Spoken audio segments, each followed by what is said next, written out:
தேர்தல் அறிக்கையில் சொன்னார், திமுக ஆட்சிக்கு வந்தால் சொத்து வரி உயர்த்த மாட்டேன்னு சொன்னார். இது மாநகராட்சி. மாநகராட்சியில வீட்டு வரி 100% உயர்த்தியாச்சு.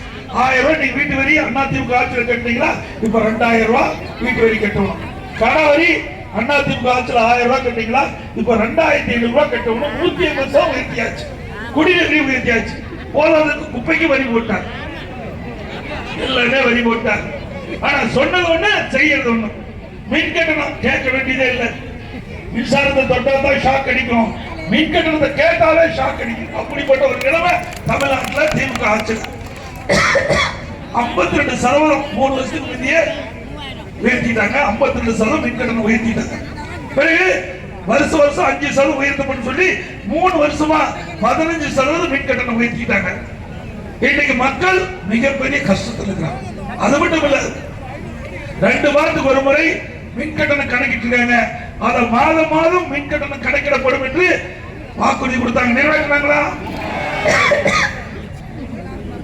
அது மட்டும் இல்ல, கட்டுமான பொருட்கள் நீங்க அதிமுக ஆட்சியில் பாத்தீங்கன்னா எம்சாண்ட் 3000 ரூபாய்க்கு வித்தது, இப்ப 5500 ரூபாய்க்கு விக்குது. எம்சாண்ட் கம்பி, ஒரு டன் கம்பி 40,000 ரூபாய்க்கு விக்குது, இப்ப 70,000 ரூபாய்க்கு விக்குது.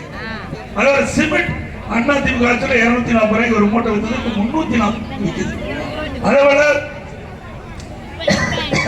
ஜல்லி அதிமுக ஆட்சியில் ஒரு யூனிட் 2000 ரூபாய்க்கு வித்தது, இப்போ 4700 ரூபாய்க்கு விக்குது. செங்கல் ஒரு செங்கல் 6 ரூபாய்க்கு வித்தது, இப்போ 10 ரூபாய்க்கு விக்குது. மரம் கேட்க வேண்டியதே இல்லை.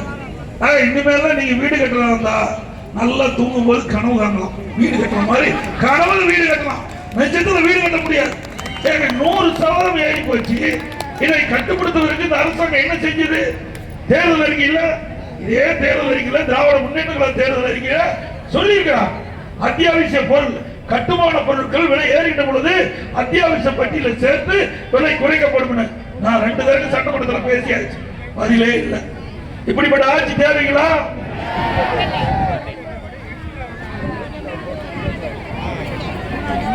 அது மட்டும் இல்ல, இப்ப பிளான் அப்ரூவ்டு இந்த மாநகராட்சியில இன்னைக்கு பாத்தீங்கன்னா பிளான் அப்ரூவ் செய்யணும்.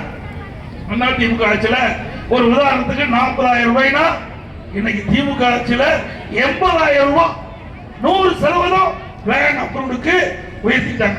வீடு கட்டினாலும் சரி, கடை கட்டினாலும் சரி, மாநகராட்சி சரி, நகராட்சி பேரூராட்சியில வீடு கட்டினா அதற்கு இன்றைக்கு அதிகமா கட்டணம் செலுத்த வேணும்.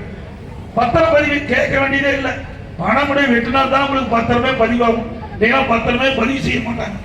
அப்படிப்பட்ட நிலைமை இன்னைக்கு தமிழ்நாட்டில் நிலவி கொண்டிருக்கிற வரை நீங்கள் எண்ணி பார்க்க வேண்டும்.